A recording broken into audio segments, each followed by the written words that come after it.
You know, I've been seeing a lot of those videos on tips and tricks, on Phantom Forces and thought, hey, those do well. You know, I'd like to get some of that. Yeah, so without a doubt, here are my not so good tips.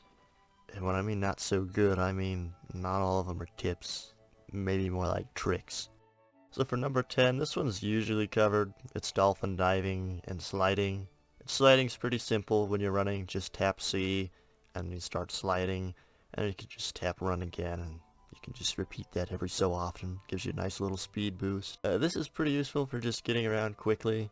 There's a few changes that were made, so if you hold down shift, you can control where your slide goes, and if you don't, you just go in that straight direction. You can do this while running backwards or sideways or even diagonally. It's all really useful. So you can just yeet around a corner and spray somebody if you wanted. And dolphin diving, it's still fairly simple. You're running, press X, and your character does a little dive to the ground. And if you jump and then press X, you can do a nice little jump to get to some pretty cool flanking opportunities. Now, people are usually going to call you a tryhard if you do these in combat, which is understandable. Uh, Another issue is if you slide into them, or even dolphin diving straight into them, your face is right where they're shooting, so just be careful, because headshots are far more important than like a body shot. If you use these to like outflank your enemy or just get around the map faster, by all means do it. People won't really care. Number 9, if you're dying for points, or if you're getting bored, play the objective. The objective, it's a nice opportunity. You get a lot of points. It's probably not going to guarantee as many kills most of the time. However, sometimes you can get even more kills. For instance, King of the Hill on Desert Storm. Usually a lot of people go for the hill.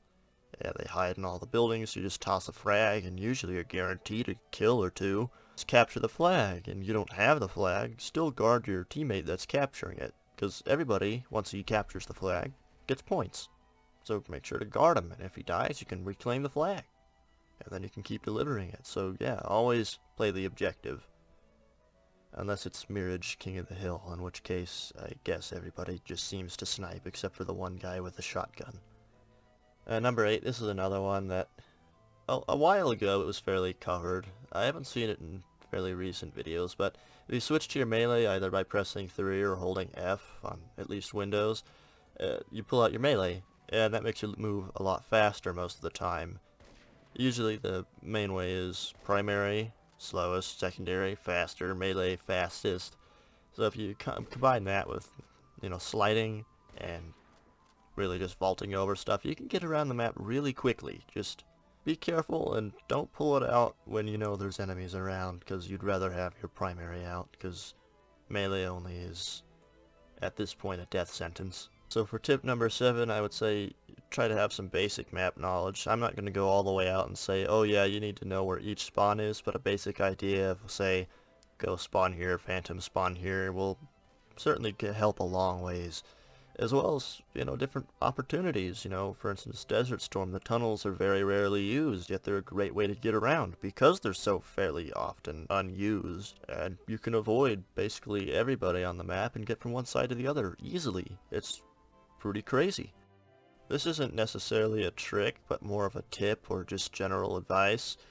The ballistics tracker really does inhibit your gameplay. Usually it trains you to aim for this little white diamond above somebody's head, and really takes away the opportunity of really getting a feel for the bullet drop, getting those good headshots without relying on an attachment. Some people use it to spot people, but really, that's silly. If you really want to spot people, just disable the shaders and you'll be fine. It's really not hard to see people in this game. They have bleach white heads and black bodies, so they contrast against quite a bit.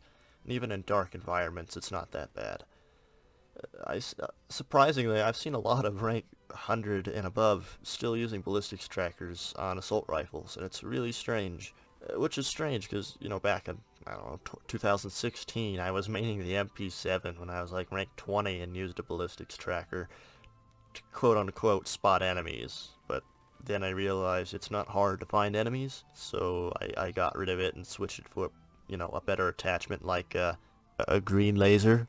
For number 5, I would certainly have to say keep practicing. Nobody is ever amazing overnight. It always takes practice. But yeah, just keep practicing. You're not going to be good overnight. Keep practicing everything you hear. Keep, I don't know, watch other people's videos and think, oh, they're doing that.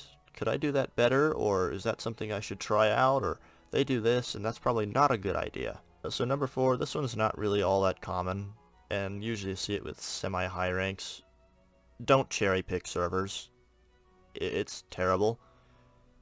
People that cherry pick servers, they generally go for newer players to have a false sensation of, oh yeah, I killed people, I'm cool, you know, to get a 100 kill game.